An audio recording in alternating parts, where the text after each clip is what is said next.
চলে এলাম হুমায়ূন আহমেদের লেখা আরেকটি ভ্রমণ কাহিনী নিয়ে। বইটি তিনি লিখেছেন তার ব্যক্তিগত জীবনের ভ্রমণ অভিজ্ঞতা থেকে। এটি একটি আত্মজীবনীমূলক গল্প, অর্থাৎ এটি কোনো কাল্পনিক গল্প বা উপন্যাস নয়। আজকে পড়ব বইটির প্রথম অংশ।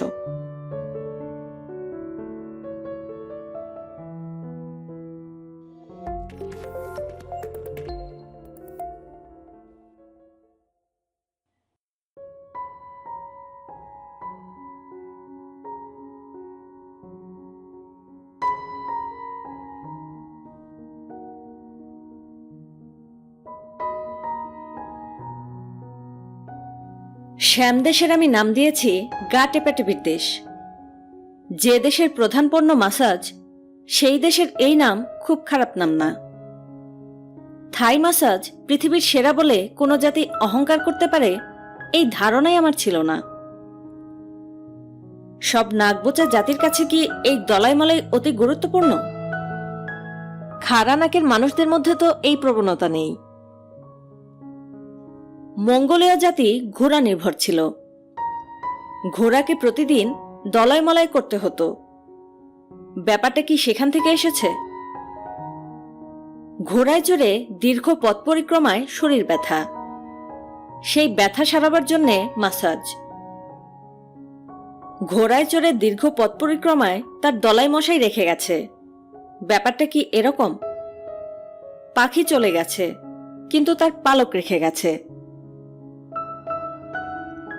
শ্যামদেশ ভ্রমণের ব্যাপারে আমাকে প্রথম যিনি আগ্রহী করতে চেষ্টা করেন তার নাম মাহফুজুর রহমান খান, আমার ক্যামেরাম্যান। ব্যাংককের পাতায়া নামক জায়গার কথা বলতে গিয়ে তার চোখ সবসময় ভেতর থেকে খানিকটা বের হয়ে আসে। চেহারায় আহা আহা ভাব চলে আসে। কি জায়গা স্যার, একবার যেতেই হবে। পাতায়া না গেলে মানব জীবনের বিরাট অংশই বৃথা। স্যার বলেন কবে যাবেন পাতায়া? আমি যত কাজই থাকুক আপনার সঙ্গে যাব। এই ধরনের অতি উচ্ছ্বাসে কিছুটা আগ্রহ দেখানো ভদ্রতা। আমি ভদ্রতার ধারে কাছে না গিয়ে বলি, গা টেপার দেশে আমি যাব না। মাহফুজুর রহমান খান বলেন, আপনি গা টেপাবেন না, সেখানে মসজিদ আছে, আপনি মসজিদে নফল নামাজ পড়বেন। ব্যাংকক বিষয়ে দ্বিতীয় উচ্ছ্বাস পাওয়া গেল শাওনের কাছে। Mahfuzur Rahman Pattaya, Shaon Phuket. ফুকেটের নীল সমুদ্র, স্কুভা ড্রাইভিং, দূরের নীল পাহাড়, অতি সস্তায় কেনাকাটা ইত্যাদি। আমার কাছে একটি গ্রন্থ আছে, নাম পৃথিবীর 1001টি অপূর্ব প্রাকৃতিক বিস্ময়। মৃত্যুর আগে যা দেখা তোমার অবশ্য কর্তব্য। 1001 natural wonders you must see before you die. বইটি প্রায়ই আমি নেড়েচেড়ে দেখি। মৃত্যু তো ঘনিয়ে এলো। 1001-এর কয়টায় ক্রসমার্ক দিতে পারলাম। বইটিতে বাংলাদেশের একটি মাত্র এন্ট্রি, সুন্দরবন। যেন সুন্দরবন ছাড়া আমাদের আর কিছু নেই। মাহফুজ শাওনের প্রায় স্বপ্নপুরী শ্যামদেশের ব্যাপারে বইটি কি বলেছে দেখতে গিয়ে পাতা উল্টালাম। আমি হতভম্ব। শ্যামদেশের এন্ট্রি আছে 33টি। কেয়ং সোফা জলপ্রপাত, ফু রুয়ারক ফার্মসন, 2 ইখনন পর্বত। এর মধ্যে একটা এন্ট্রি আমার মন হরণ করল, নাগা ফায়ারবলস। এখানের ঘটনা হচ্ছে, প্রতি বছর 11 চন্দ্রমাসের পূর্ণ চন্দ্রের রাতে মেকং নদীর 100 কিলোমিটার দৈর্ঘ্য জুড়ে নদীর ভেতর থেকে শত শত আগুনের গোলা উঠে আসে। অগ্নিগুলো টেনিস বল আকৃতির, 350 ফুট উঁচুতে উঠে মিলিয়ে যায়, যার কোনো বৈজ্ঞানিক ব্যাখ্যা বিজ্ঞানীরা দিতে পারছে না। মৃত্যুর আগে আর কিছু দেখি না দেখি পূর্ণিমায় আগুনের গোলা দেখতেই হবে। আমি আমার ভ্রমণ বিষয়ক পোর্টফোলিওর প্রধান মাঝারকে ডেকে বললাম, মাসাজ করাবে? সে কাচুমাচু হয়ে বলল, জি না, মাসাজের অভ্যাস আমার নেই। আমি বললাম, অভ্যাস নেই, অভ্যাস করাবে? প্রথম প্রথম সিগারেট টানতে কুৎসিত লাগে, একবার অভ্যাস হয়ে গেলে মহানন্দ। বিয়ারের ক্ষেত্রে একই ব্যাপার। প্রথম চুমুকে তিতা বিষের মতো এক বস্তু, তারপর কেয়া মজা। যাই হোক, ব্যাংককে যাব মনস্থ করেছি, ব্যবস্থা করো। মাঝার একদিনের মধ্যে ব্যবস্থা করে ফেলল। Package programme. পৃথিবী প্যাকেজের আওতায় চলে এসেছে, সবকিছুতেই প্যাকেজ। আমরা যথাসময় ব্যাংককের এয়ারপোর্টে নামলাম। দেশের বাইরে বাংলা নামের এয়ারপোর্ট, সুবর্ণভূমি। বিদেশের মাটিতে পা দিয়ে আমাদের সফরসঙ্গীদের একজন আনন্দে এবং উত্তেজনার আধিক্যে বমি করে নিজেকে ভাসিয়ে ফেলল। এই সফরসঙ্গী সর্বকনিষ্ঠ, বয়স 6 মাস, নাম অম্বয় মাঝার। 6 মাস বয়সী আমাদের আরেকজন সফরসঙ্গী আছে, তবে তার 6 মাস মায়ের পেটে। শাওন তার সন্তান পেটে নিয়ে ঘুরতে বের হয়েছে। আধুনিক বিজ্ঞান বলছে মায়ের আবেগ, অনুভূতি এবং উল্লাস গর্ভস্থ সন্তান বুঝতে পারে। সেই অর্থে শাওনের সন্তানের সফর অনুভব করছে ধরে নেওয়া যায়। পেটের ভেতরে হয়তো আনন্দে খাবি খাচ্ছে। আমি এখন পর্যন্ত যে কটি দেশ দেখেছি তার প্রতিটিকেই বাংলাদেশ থেকে উন্নত মনে হয়েছে, একমাত্র নেপাল ছাড়া, এবং মনটা খারাপ হয়েছে। মন খারাপের একমাত্র কারণ আমরা এত পিছিয়ে কেন। আমার সব বিদেশ ভ্রমণ মন খারাপ দিয়ে শুরু। কি সুন্দর ঝকঝকে রাস্তা, বাইলেন ট্রাইলেন, কি সুন্দর শৃঙ্খলা। ট্রাফিক আইন কঠিনভাবে মানা হচ্ছে। দেশে সাময়িক শাসন, অথচ একটি মিলিটারিও চোখে পড়ছে না। আমরা যাচ্ছি পাতায়ার দিকে। যতই যাচ্ছি ততই মন খারাপ হচ্ছে। মন ভালো হয়ে গেল পাতায়া পৌঁছে। আমার দেশের কক্সবাজারের সমুদ্রের কাছে এইসব কি? অবশ্যই ওয়াকথু। ছি ছি, এর নাম সমুদ্র? এই সেই সমুদ্র সৈকত? মনে হচ্ছে বড় এক দিঘি। সমুদ্র সৈকত নামের জায়গাটা বস্তির মতো ঘিঞ্জি। সমুদ্র থেকে 1 হাত জায়গা ছেড়ে চেয়ারের গায়ে চেয়ার লাগানো, চেয়ারের মাথায় ছাতা, এক ঘন যে নিচটা অন্ধকার হয়ে আছে। শত শত ফেরিওয়ালা ঘুরছে। কাটা ফল, ভাজা শুটকি, ডাব। গা মালিশওয়ালারা তেলের শিশি নিয়ে ঘুরছে। উল্কি আঁকাওয়ালারা ঘুরছে উল্কির জিনিসপত্র নিয়ে। হাট বাজারের মতো মানুষ। এদের মধ্যে অসভ্য বুড়ো আমেরিকানরা কিশোরী পতিতাদের সবার সামনেই হাতাপিতা করছে। নিজ দেশে এই কাজ করলে তাকে পুলিশ ধরে নিয়ে যেত। পয়সা খরচ করে মজা পেতে তারা এই দেশে এসেছে। তাদের চোখে এটা প্রস্টিটিউটদের দেশ। সব মেয়েই প্রস্টিটিউট। পাতায়া থেকে 1000 গুণ সুন্দর আমার বাংলাদেশের সমুদ্র। কক্সবাজার, টেকনাফ, কুয়াকাটা, সেন্ট মার্টিন আর বেলাভূমি। আহারে কি সুন্দর! পাতায়া দেখে এই কারণেই আমার মন ভালো হয়ে গেল। একবার মন ভালো হয়ে গেলে সবকিছু ভালো লাগতে শুরু করে। আমি সফর সঙ্গীদের চমকে দিয়ে গায়ের শার্ট খুলে ফেললাম। এখানেই থামলাম না। গম্ভীর গলায় ঘোষণা করলাম, পেটে উল্কি আঁকবো। আমাদের সামনে হাত পা ছড়িয়ে বসে থাকা বদ আমেরিকানটাকে দেখিয়ে বললাম, ওই বেটা পেটে যে ছবি আঁকাচ্ছে সেই ছবি। সফর সঙ্গী কোমল বলল, হুমায়ুন ভাই, ওই বেটা তো পেটে ন্যাংটা মেয়ে মানুষ আঁকাচ্ছে। আমি বললাম, আমিও তাই আঁকাবো। সেও বুড়ো, আমিও বুড়ো। যখন সফর সঙ্গীরা বুঝলো আমি মোটেই রসিকতা করছি না, বাংলাদেশের লেখক খেপে গেছে, তখন বুঝিয়ে সুজিয়ে রফা করা হলো আমার পেটে বাঘের মুখের উল্কে আঁকা হবে। Royal Bengal tiger. আমি পেটে বাংলার বাঘ নিয়ে ঘুরব। উল্কি আঁকা হলো। শুরু হলো আমার শ্যামদেশ ভ্রমণ। সন্ধ্যার মধ্যে চূড়ান্ত বিরক্ত হয়ে গেলাম। হোটেলে ফিরে ঘোষণা করলাম, এখানে যা আছে দেখা হয়ে গেছে। যৌনতা প্রদর্শনী শহর, জীবনের আনন্দ যেখানে অতি স্কুল অর্থ গ্রহণ করেছে। মাঝার বলল, পাতায়ায় আমাদের আরো 3 দিন থাকতে হবে। আমি হতভম্ব হয়ে বললাম, কেন?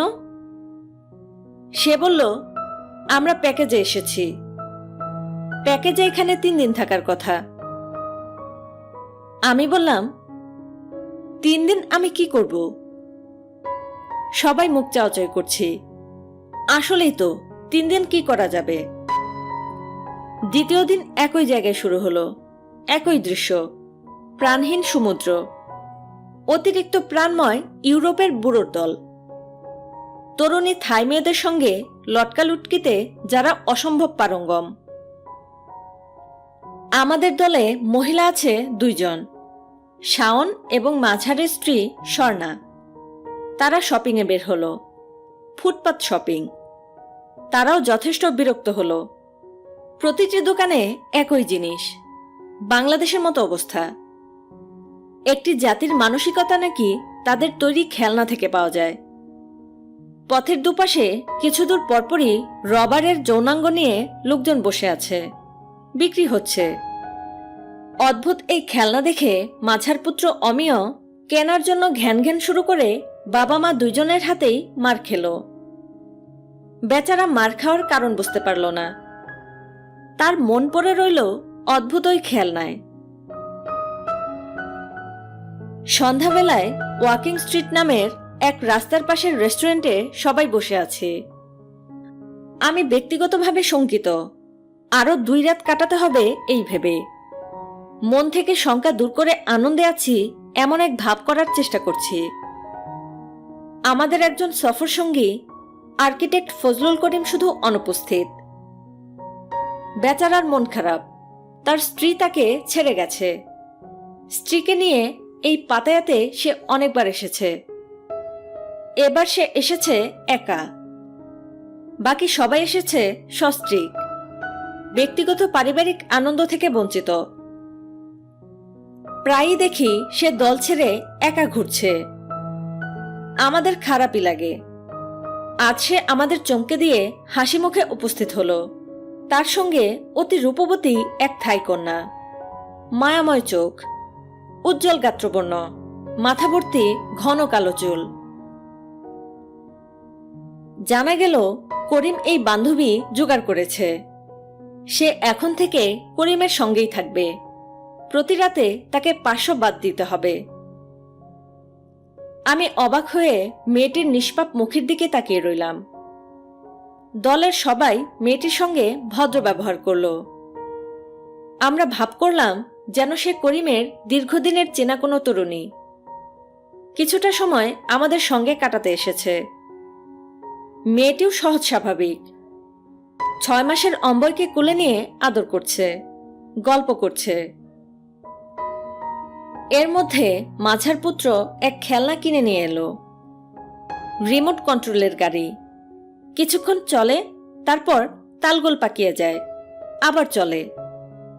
সবাই খেলনা দেখে মজা পাচ্ছে। থাই মেয়েটি জানতে চাইল খেলনার দাম কত। মাঝার বলল 500 বাত। মেয়েটি ভাঙা ভাঙা ইংরেজিতে বলল, me and toy same 500 Baat. সরল বাংলায় এর অনুবাদ হবে, এই খেলনার সঙ্গে আমার কোনো প্রভেদ নেই। আমি এবং খেলনা একই মূল্য, 500 বাত। পাতায়া ভ্রমণ শেষে আমরা থাইল্যান্ডের অনেক সুন্দর জায়গায় গিয়েছি। 1001 প্রাকৃতিক লীলা সৌন্দর্যের ছটা দেখেছি। বইয়ে ক্রসমার্ক দিয়েছি। কিছুই যেন আমাকে স্পর্শ করল না। কানে সারাক্ষণই থাই মেয়েটির করুণ গলা রেকর্ডের মতো বাজতে থাকলো। Me and toy same. মানব জীবনের কি করুণ পরাজয়। একটা ধাঁধা দিয়ে শুরু করি। 4 অক্ষরের নাম এমন এক দেশ, যে নাম শুনলেই বাংলাদেশের মতো অনেক দেশের মানুষের চোখ চকচক করতে থাকে। হিন্টস দিচ্ছি। আ দিয়ে শুরু, শেষ অক্ষর কা। হয়েছে আমেরিকা। এই দেশে যাবার জন্যে জীবনের শেষ প্রান্তে উপস্থিত হওয়া মানুষদের আতঙ্কে অধীর হয়ে আমেরিকান এম্বাসিতে বসে থাকতে দেখেছি। সঙ্গে দলিল দস্তাবেজ, বাড়ির দলিল, জমির দলিল, গাড়ির ব্লু বুক, ব্যাংকের কাগজ। তারা প্রমাণ করবেন যে দেশে তাদের যথেষ্ট বিষয় আশয় আছে। ভিজিট ভিসায় বেড়াতে গেলেও ফিরে আসবেন, আল্লাহর কসম ফিরে আসবেন। ভিসা রিজেক্ট হওয়ায় ভিসা অফিসে জৈনব বৃদ্ধ শোকে হার্টফেল করে মারা গেছেন। এই খবর প্রথম আলো পত্রিকায় পড়েছি। আমি একজনকে জানি যিনি দেশের সব মাজার জিয়ারত করে আজমির শরীফ যাচ্ছেন খাজা বাবার দোয়া নিতে। খাজা বাবার দোয়া পেলে ভিসা অফিসারের মন গলবে, তিনি স্বপ্নের দেশে যেতে পারবেন। ইউরোপ আমেরিকা যাবার ব্যাপারটা নাকি খাজা বাবা কন্ট্রোল করেন। আমেরিকা নামক এই স্বপ্নের দেশে আমাকে দীর্ঘ দিবস দীর্ঘ রজনী কাটাতে হয়েছে। 6 বছরের বেশি। পিএইচডি করলাম, পিএইচডি শেষ করে পোস্ট ডক্টরেট করলাম। দেশে ফেরার পরেও আরও 4-5 বার যেতে হলো। আমেরিকা নিয়ে বেশ কয়েকটা বইও লিখলাম। হোটেল গ্রেভারিন, যশোহা বৃক্ষের দেশে, মেফ্লাওয়ার। শেষবার আমেরিকা গেলাম নুহাসকে নিয়ে। পিতা পুত্রের যুগলবন্দি ভ্রমণ। ফেরার পথে দুইজনই অসুস্থ হয়ে পড়লাম। নুহাস ক্রমাগত বমি করছে, গায়ে জ্বর, আমার বুকে ব্যথা। আমি আতঙ্কগ্রস্ত। বুকের এই ব্যথা মানে হার্ট বিষয়ক জটিলতা নয় তো? যদি সেরকম কিছু হয় দুইজনকেই প্লেন থেকে নামিয়ে দেবে, আমাকে ভর্তি করবে হাসপাতালে। 9 বছর বয়সী নুহাস তখন কি করবে? দেশে ফিরে ঠিক করলাম আর অতি দূরের দেশে আর যাব না, আমেরিকায় কখনো না। তারপরেও ব্যাগ সুটকেস গুছাতে হলো। আবার আমেরিকা, তবে এবার অন্য একজনের তলিব বাহক হিসেবে। সেই অন্য একজনের নাম মেহের আফরোজ শাওন। সে চন্দ্রকথা ছবিতে শ্রেষ্ঠ অভিনেত্রীর পুরস্কার পেয়েছে। বলিউড অ্যাওয়ার্ড জমকালো অনুষ্ঠানের মাধ্যমে পুরস্কার দেওয়া হবে। আমার জন্যেও কি কি পুরস্কার যেন আছে।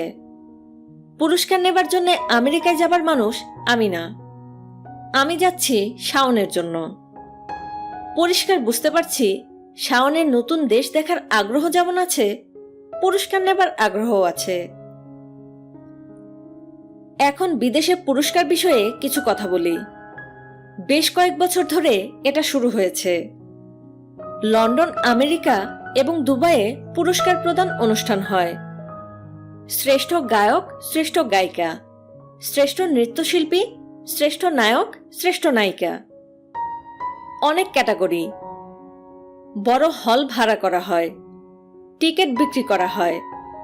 টিকিট বিক্রির টাকাতেই খরচ উঠে আসে। টিভি রাইট বিক্রি হয়, সেখান থেকে টাকা আসে। সবচেয়ে বেশি আসে স্পন্সরদের কাছ থেকে। স্পন্সরের ব্যাপারটা খোলাসা করি। মনে করা যাক আপনি একজন জনপ্রিয় নায়িকা, আপনাকে একটি পুরস্কার দেওয়া হবে। অর্থাৎ ভারী ক্রেস্ট ঠিকমতো ধরতে হবে, হাত ফসকে পায়ে পড়লে জখম হবার সমূহ সম্ভাবনা। যিনি পুরস্কার হাতে তুলে দেবেন তিনি স্পন্সর। তিনি পুরস্কার দেবার সময় হাসি মুখে আপনার সঙ্গে ছবি তুলবেন। আপনার বিষয়ে এবং নিজের বিষয়ে 2টি কথা 10টি কথাতে গড়াবে। পুরো সময়টাতে বিনয়ী ভঙ্গি করে হাসি হাসি মুখে দাঁড়িয়ে থাকতে হবে। রাত 9টার দিকে আমি এবং শাওন পৌঁছালাম নিউ ইয়র্কের হোটেল রেডিসনে। পুরস্কার কমিটি আমাদেরকে সেখানেই রাখার ব্যবস্থা করেছেন। হোটেল লবিতে পৌঁছে মোটামুটি বেকায়দা অবস্থায় পড়লাম। শিল্পীরা চারদিকে ঘুরঘুর করছেন। তাদের কারোর সঙ্গেই আমার তেমন পরিচয় নেই। মহিলা শিল্পীরা সবাই সঙ্গে তাদের গার্জেন নিয়ে এসেছেন। বেশিরভাগ ক্ষেত্রে মা। তারা সিরিয়াস সাজ দিয়ে ঠোঁটে লিপস্টিক ঘষে টকটকে লাল করে মহানন্দে ঘুরছেন। তাদের আনন্দ চোখে পড়ার মতো। শিল্পী কন্যাদের কারণে আমেরিকা ভ্রমণ বিনে পয়সায় হচ্ছে। আনন্দিত হবারই কথা। এমন গুণী মেয়ে পেটে ধরা সহজ কর্ম না। এই ক্যাটাগরির এক মা আবার আমাকে চিনে ফেলে কাছে এসে জানতে চাইলেন শিল্পী যারা এসেছেন তাদের জন্য ডেইলি কোনো অ্যালাউন্স আছে কিনা। আমি অতি বিনয়ের সঙ্গে জানালাম এই বিষয়টি আমি জানি না। তিনি বললেন থাকা উচিত। তিনি এর আগে মেয়ের সঙ্গে লন্ডনে পুরস্কার নিতে গেছেন, সেখানে মেয়েকে হাত খরচ দেওয়া হয়েছে। আমি বললাম ও আচ্ছা। ভদ্রমহিলা বললেন, বুঝলেন হুমায়ুন ভাই, নিজ থেকে চেয়ে নিতে হবে, অনুষ্ঠানের আগেই নিতে হবে। অনুষ্ঠান শেষ হয়ে গেলে আয়োজকরা আপনাকে চিনতেই পারবে না। আমি আবারও বললাম ও আচ্ছা। ভদ্রমহিলা এই পর্যায়ে নতুন কাউকে আবিষ্কার করে তার দিকে ছুটে গেলেন। সম্ভবত তিনি আয়োজকদের কেউ। অনেক রাতে আমাদের জন্য ঘরের ব্যবস্থা হলো। জানানো হলো গণখাবারের ব্যবস্থা আছে, কুপন দেখিয়ে খেতে হবে। কোনো এক প্রতিষ্ঠান খাবার স্পন্সর করেছে। কোথায় গিয়ে খাবো, কুপনই বা কোথায় পাবো কিছুই জানি না। শাওন বলল, চলো বাইরে চলে যাই, ম্যাকডোনাল্ডের হামবার্গার খেয়ে আসি। আমি খুব উৎসাহ বোধ করছি না। প্রথমত অনেক রাত হয়ে গেছে, ম্যাকডোনাল্ড খুঁজে বের করা সমস্যা হবে। দ্বিতীয়ত নিউ ইয়র্ক খুব নিরাপদ শহরও নয়। আমাদের বিপদ থেকে উদ্ধার করলেন ব্যান্ড তারকা জেমস। নিজেই খাবার এনে দিলেন। আর কিছু লাগবে কিনা অতি বিনয়ের সঙ্গে জিজ্ঞেস করলেন। আমি তার ভদ্রতায় মুগ্ধ হয়ে গেলাম। তাকে বললাম, আপনার মা নিয়ে গাওয়া গানটি শুনেছি। মা নিয়ে সুন্দর গান করলেন, শাশুড়িকে নিয়ে গান নেই কেন? প্রায় ক্ষেত্রেই দেখা গেছে শাশুড়িরা জামাইকে মায়ের চেয়েও বেশি আদর করে। আমার কথা শুনে আখড়া চুলের জেমস কিছুক্ষণ আমার দিকে স্থির দৃষ্টিতে তাকিয়ে হঠাৎই হোটেল কাঁপিয়ে হাসতে শুরু করলেন। এমন প্রাণময় হাসি আমি অনেকদিন শুনিনি। পুরস্কার প্রদান অনুষ্ঠানটি জমকালো। লোকে লোকারণ্য। সব টিকিট বিক্রি হয়ে গেছে। আয়োজকদের মধ্যে প্রবল উত্তেজনা। উত্তেজনার মূল কারণ একজন ভারতীয় শিল্পী রানী মুখার্জি দয়া করে পুরস্কার নিতে রাজি হয়েছেন। তিনি নাকি যে কোনো মুহূর্তে চলে আসতে পারেন, শুধু পুরস্কার হাতে তুলে নেবেন। এই কারণে তাকে বিপুল অঙ্কের ডলার দিতে হচ্ছে। এই নিয়েও আয়োজকদের দুশ্চিন্তা নেই, কারণ স্পন্সরদের মধ্যে ঠেলাঠেলি পড়ে গেছে এই বিশেষ পুরস্কারটি স্পন্সর করা নিয়ে। ডলার কোনো সমস্যা না, রানী মুখার্জির হাতে পুরস্কার তুলে দেওয়ার দুর্লভ সম্মান পাওয়াটাই সমস্যা। রানী মুখার্জি এসে উপস্থিত, সঙ্গে বডিগার্ড। বাংলাদেশের অনেক শিল্পী এবং শিল্পীর মায়েরা আধা পাগল হয়ে গেলেন। তাদের আহ্লাদি দেখে আমি দূর থেকে লজ্জায় মরে গেলাম। একবার মনে হলো জাতিগতভাবেই কি আমরা হীনমন্য? কবে আমরা নিজেদের উপর বিশ্বাস ফিরে পাব? রানী মুখার্জিকে নিয়ে আহ্লাদির একটা উদাহরণ দিই। আমাদের দেশের একজন অভিনেত্রী ছুটে গেলেন। গদগদ ভঙ্গিতে ইংরেজি এবং হিন্দি মিশিয়ে বললেন, আমি বিশ্বাস করছি, আমি আপনাকে চোখের সামনে দেখছি। আমার মাথা খারাপ হয়ে যাচ্ছে। আমি আপনাকে একটু জড়িয়ে ধরতে চাই। রানী মুখার্জি বললেন, please no, you can take picture. বাংলাদেশের অভিনেত্রী বললেন, আমি কোনো কথা শুনব না, আমি আপনাকে ছুঁয়ে দেখবই। রানী মুখার্জি বললেন, don't touch me, take picture. বাংলাদেশি অভিনেত্রী বললেন, আপনার সঙ্গে হ্যান্ডশেক না করলে আমি মরেই যাব। রানী মুখার্জি নিতান্ত অনিচ্ছায় এবং বিরক্তিতে হাত বাড়ালেন। বাংলাদেশের নামী অভিনেত্রী সেই হাত কচলাতে লাগলেন। আমি প্রতিজ্ঞা করলাম জীবনে কখনো বিদেশে কোনো পুরস্কার নিতে যাব না। এই জাতীয় দৃশ্য দ্বিতীয়বার দেখার কোনো স্বাদ আমার নেই। বাংলাদেশের অভিনেতা অভিনেত্রীদের মধ্যে যেমন হীনমন্যতার ব্যাপার আছে, লেখকদের মধ্যেও আছে। তার একটা গল্প করি। বাংলাদেশের জৈনিক লেখক গিয়েছেন কলকাতায়, নাম বলতে চাচ্ছি না। সত্যজিৎ রায়ের সঙ্গে দেখা করবেন। বাড়ি খুঁজে বের করে অনেকক্ষণ কলিং বেল টেপাটেপি করলেন। তাকে অবাক করে দিয়ে সত্যজিৎ রায় নিজেই দরজা খুললেন, তবে পুরোপুরি খুললেন না। প্রবেশপথ বন্ধ করে দাঁড়িয়ে রইলেন। লেখক বৈঠকখানায় ঢুকতে পারছেন না। লেখক বললেন, আমার নাম অমুক, আমি বাংলাদেশের একজন লেখক। নানান বিষয়ে, বিশেষ করে শিশু সাহিত্যে আমার প্রচুর বই প্রকাশিত এবং সমাদৃত হয়েছে। সত্যজিৎ রায় বললেন, ও আচ্ছা। বাংলাদেশের ওই লেখক বললেন, আমি আপনার ঠাকুরদা উপেন্দ্র কিশোর রায়চৌধুরীর উপর বিশাল একটি বই লিখেছি। সত্যজিৎ রায় বললেন, ও আচ্ছা। লেখক বললেন, আমি আপনার বাবা সুকুমার রায়ের জীবন ও কর্ম নিয়ে একটা বই লিখেছি। সত্যজিৎ রায় বললেন, লেখক বললেন, আমি আপনার উপরও একটি বই লিখেছি। সত্যজিৎ বললেন, ধন্যবাদ। লেখক বললেন, আপনার উপর লেখা বইটি আমি নিজের হাতে আপনাকে দিতে এসেছি। সত্যজিৎ বললেন, আমার বাড়িটা ছোট, এত বই রাখার জায়গা আমার নেই, কিছু মনে করবেন না।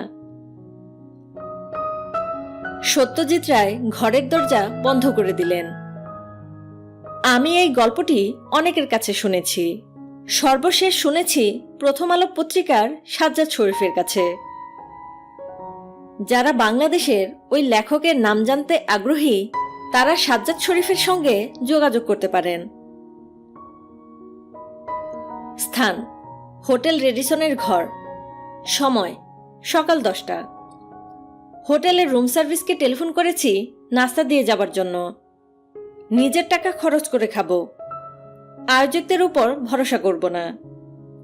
রুম সার্ভিস থেকে আমাকে জানানো হলো, বাংলাদেশের গেস্টদের যেসব ঘর দেওয়া হয়েছে সেখানে রুম সার্ভিস নেই। ভালো যন্ত্রণায় পড়লাম। নাস্তার কুপনও নেই। জেমসকেও আশেপাশে দেখা যাচ্ছে না যে তার কাছে সাহায্য চাইব। এমন সময় দরজায় টোকা পড়ল। কেউ যেন অতি সাবধানে 2বার বেল টিপেই চুপ করে গেল। আর সারা শব্দ নেই। আমি দরজা খুলে হতভম্ব। হাসি হাসি মুখে 3 মূর্তি দাঁড়িয়ে আছে। একজন অন্যদিন পত্রিকার সম্পাদক মাজহার, সে এসেছে বাংলাদেশ থেকে। আরেকজন অভিনেতা স্বাধীন, সে এসেছে লন্ডন থেকে। তৃতীয়জন এসেছে কানাডা থেকে। অন্যদিনের প্রধান সম্পাদক মাসুম, বর্তমানে কানাডা প্রবাসী। তারা 3 জন যুক্তি করে আমাকে কোনো কিছু না জানিয়ে একই সময়ে উপস্থিত হয়েছে শুধুমাত্র আমাকে এবং শাওনকে সারপ্রাইজ দেবার জন্য। আমরা সারপ্রাইজড হলাম, আনন্দিত হলাম, উল্লসিত হলাম। আমার জীবনে আনন্দময় সঞ্চয়ের মধ্যে এটি একটি। তারা অতি দ্রুত রেন্ট কার থেকে বিশাল এক গাড়ি ভাড়া করে ফেলল। যতদিন আমেরিকায় থাকব ততদিন এই গাড়ি আমাদের সঙ্গে থাকবে। আমরা যেখানেই ইচ্ছা সেখানেই যাব। কোথায় যাওয়া যায়? আমেরিকায় মুগ্ধ হয়ে দেখার জায়গার তো কোনো অভাব নেই। পর্বত দেখতে হলে আছে রকি মাউন্টেন, জন ডেনভারের বিখ্যাত গান রকি মাউন্টেন হাই। সমুদ্র দেখতে হলে ক্যালিফোর্নিয়া, জঙ্গল দেখতে হলে মন্টানার রিজার্ভ ফরেস্ট, ন্যাশনাল পার্ক, গিরিখাত দেখতে হলে গ্র্যান্ড ক্যানিয়ন। যে গ্র্যান্ড ক্যানিয়ন দেখে লেখক মার্ক টুয়েন বলেছিলেন, যে ঈশ্বর বিশ্বাস করে না সে গ্র্যান্ড ক্যানিয়ন দেখলে ঈশ্বর বিশ্বাসী হতে বাধ্য। প্রকৃতির বিচিত্র খেলা দেখতে উৎসাহী, তার জন্যও আমেরিকা। আছে ওল্ড ফেইথফুল, ঘড়ির কাঁটার নিয়মে বিপুল জলরাশি ভূপৃষ্ঠ থেকে উঠে আসে আকাশে। আছে যশোহা বৃক্ষের নামের অদ্ভুত বৃক্ষের বন, দেখলে মনে হবে অন্য কোনো গ্রহে চলে এসেছি। আছে ক্রিস্টাল কেভস, মাটির গভীরে বর্ণাঢ্য ক্রিস্টালের গুহা, দেখলে মনে হবে হীরকখণ্ড দিয়ে সাজানো। আছে পেট্রিফাইড ফরেস্ট, পুরো জঙ্গল অতি বিচিত্র কারণে পাথর হয়ে গেছে। যে জঙ্গলে ঢুকতেই রূপকথার জাদুকরদের কথা মনে হয়। কোথায় কোথায় যাওয়া হবে, কি কি দেখা হবে তা নিয়ে পুরো একদিন গবেষণার পর আমরা রওনা হলাম আটলান্টিক সিটিতে। শাওনের ধারণা হলো নিশ্চয়ই অপূর্ব কিছু দেখতে যাচ্ছি। সে যতই জানতে চায় আটলান্টিক সিটিতে কি আছে, আমি ততই গা মুচড়ামুচড়ি করি, ভেঙে বলি না। কারণ আটলান্টিক সিটিতে হলো গরিবের লাস ভেগাস। জুয়া খেলার ব্যবস্থা ছাড়া সেখানে আর কিছু নেই। একজন বঙ্গ ললনাকে তো বলা যায় না আমরা যাচ্ছি জুয়া খেলতে। বঙ্গ ললনারা সবাই দেবদাস পড়েছেন। মদ এবং জুয়া কি সর্বনাশ করে তা তারা জানেন। পবিত্র কোরআন শরীফে মদ এবং জুয়া সম্পর্কে বলা হয়েছে, দুইয়ের মধ্যেই মানুষের জন্য কিঞ্চিত উপকার আছে, তবে উপকারের চেয়ে ওদের দোষী বেশি। সূরা বাকারা। সূরা বাকারার এই আয়াতটির অনুবাদ এক এক জায়গায় এক এক রকম দেখি। নিজে আরবি জানি না বলে আসল অনুবাদ কি হবে বুঝতে পারছি না। আরবি জানা কোনো পাঠক কি এই বিষয়ে আমাকে সাহায্য করবেন? অনেক অনুবাদে আছে উপকারের চেয়ে ওদের অপকারই বেশি, এরপরেও কি তোমরা নিবৃত্ত হবে না? আবার অনেক অনুবাদে এরপরেও কি তোমরা নিবৃত্ত হবে না এই অংশটি নেই। এই মুহূর্তে আমার হাতে আছে মোহাম্মদ হাবিবুর রহমানের কোরআন শরীফ সরল বঙ্গানুবাদ। সেখানে এর পরেও কি তোমরা নিবৃত্ত হইবে না এই অংশটি নেই। জুয়াতে যে কিঞ্চিত উপকার আছে তার প্রমাণ মাঝার আটলান্টিক সিটিতে পৌঁছা মাত্র পেল। স্লট মেশিনে প্রথমবারই জ্যাকপট 777। একটা কোয়ার্টার ফেলে সে পেল $7,000। ঢাকা নিউ ইয়র্ক যাওয়া আসার খরচ উঠে গেল। কাছের কাউকে জ্যাকপট পেতে আমি কখনো দেখিনি। ব্যাপারটায় অত্যন্ত আনন্দ পেলাম। আনন্দ দীর্ঘস্থায়ী হলো না, কারণ মাঝার আবারও একটি জ্যাকপট পেল। প্রিয়জনদের সামান্য উন্নতি সহ্য করা যায়, বেশি সহ্য করা যায় না। মানুষ হিংসুক প্রাণী। আমরা কেউ মাঝারের সঙ্গে কথা বলি না। সে $14,000 মালিক, বাংলাদেশি টাকায় 12 লাখ টাকা। মেশিনের হ্যান্ডেল কয়েকবার টেনে 12 লক্ষ টাকা যে পায় তার সঙ্গে সম্পর্ক রাখা অর্থহীন। আমরা যে মাঝারকে পাত্তা দিচ্ছি না সে এটা বুঝতেও পারছে না। নিজের মনে মহানন্দে নানাবিধ জুয়া খেলে যাচ্ছে। রুনেট, ফ্লাশ, স্প্যানিশ 21। জুয়া খেলার টাকার অভাব এখন আর তার নেই। বড় বড় দান ধরে সে আশেপাশের সবাইকে চমকে দিচ্ছে। আরবের শেখ গোষ্ঠী পর্যন্ত চমকিত। এক ফাঁকে বলে নেই, ধর্মপ্রাণ এবং ধনবান আরবদের একটি বড় অংশ আমেরিকায় আসেন জুয়া খেলতে। রুনেটের টেবিলে গম্ভীর ভঙ্গিতে বসে থাকেন। তাদের এক হাতে থাকে তসবি, সামনের গ্লাসে অতি দামি হুইস্কি। জুয়া এবং মদ্যপানের মধ্যেও তারা মহান আল্লাহকে ভুলেন না, তসবি টানতে থাকেন। সূরা বাকারার আয়াত মাঝারের ক্ষেত্রে খেটে গেল। সন্ধ্যা নাগাদ তার সব জেতা টাকা চলে গেল, নিজের পকেট থেকেও গেল। কত গেল এটা সে বলে না, প্রশ্ন করলে অন্যদিকে তাকিয়ে থাকে। সে বলল, এটা শয়তানের আখড়া। শয়তানের আখড়ায় আর এক মুহূর্ত থাকা ঠিক না। আমাদের এক্ষুনি অন্য কোথাও চলে যাওয়া প্রয়োজন। আমেরিকায় এত কিছু আছে দেখার, সেই সব বাদ দিয়ে ক্যাসিনো ভ্রমণ, ছি। মাঝারের বক্তৃতায় অনুপ্রাণিত হয়ে আটলান্টিক সিটি ছেড়ে আমরা রওনা হলাম ওয়াশিংটন ডিসির দিকে। ওয়াশিংটন ডিসি হল মিউজিয়াম নগরী। কত কিছু আছে দেখার। এক সিনসোনিয়াম মিউজিয়ামেই তো 2 দিন কাটিয়ে দেওয়া যায়।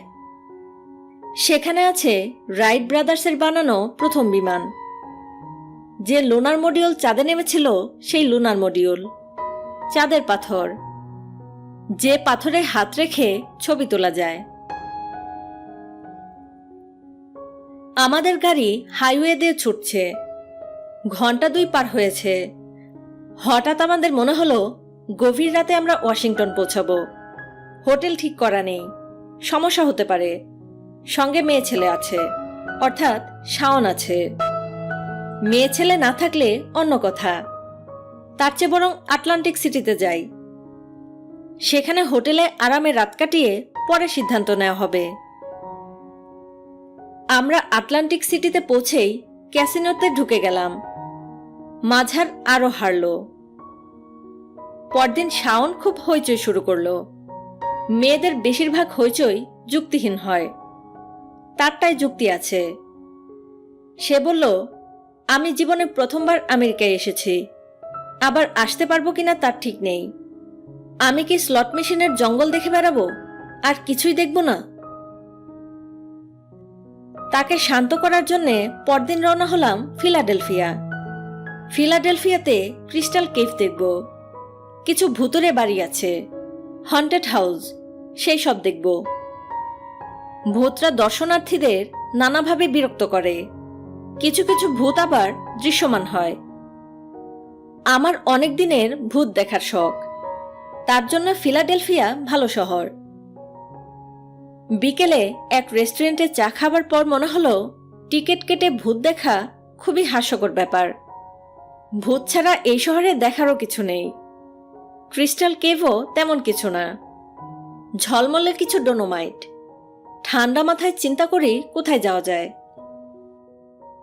শাওন বলল, ঠান্ডা মাথায় চিন্তা করার জন্য সেই আটলান্টিক সিটিতেই যেতে হবে, এখানে মাথা ঠান্ডা হবে না? আমি বললাম, অবশ্যই হবে, তবে এখানে হোটেলের ভাড়া অনেক বেশি, আটলান্টিক সিটিতে সস্তা। আবারও গাড়ি চলল আটলান্টিক সিটির দিকে। সফর সঙ্গীরা ফিলাডেলফিয়াতে এসে মুচড়ে পড়েছিল। আবারও তাদের মধ্যে প্রাণচাঞ্চল্য দেখা গেল। স্বাধীন অতি আনন্দের সঙ্গে বলল, হুমায়ুন ভাইয়ের সঙ্গে ঘুরে বেড়ানোর মজাই অন্যরকম। প্রিয় পাঠক সম্প্রদায়, আপনারা যদি মনে করেন আমরা আটলান্টিক সিটির জুয়াঘর ছাড়া আমেরিকায় আর কিছুই দেখিনি, তাহলে ভুল করবেন। আর কিছু না দেখলেও আমরা নায়াগ্রা জলপ্রপাত নামক বস্তুটি দেখেছি। প্রমাণস্বরূপ ছবি দিয়ে দিলাম। আমরা যেন পাহাড় ভেঙে নামা বিপুল জলধারা ভালোমতো দেখতে পারি, প্রকৃতির এই মহাবিস্ময় পুরোপুরি উপভোগ করতে পারি, তার জন্যে 2 দিন 2 রাত নায়াগ্রাতেই পড়েছিলাম। এখানে অবশ্য রাজনীতিবিদদের ভাষায় একটি সূক্ষ্ম কারচুপি আছে। নায়াগ্রাতে ক্যাসিনো আছে, এদের জুয়া খেলার ব্যবস্থাও অতি উত্তম।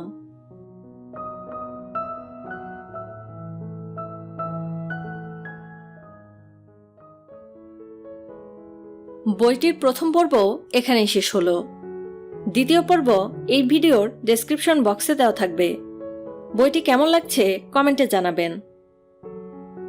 ধন্যবাদ।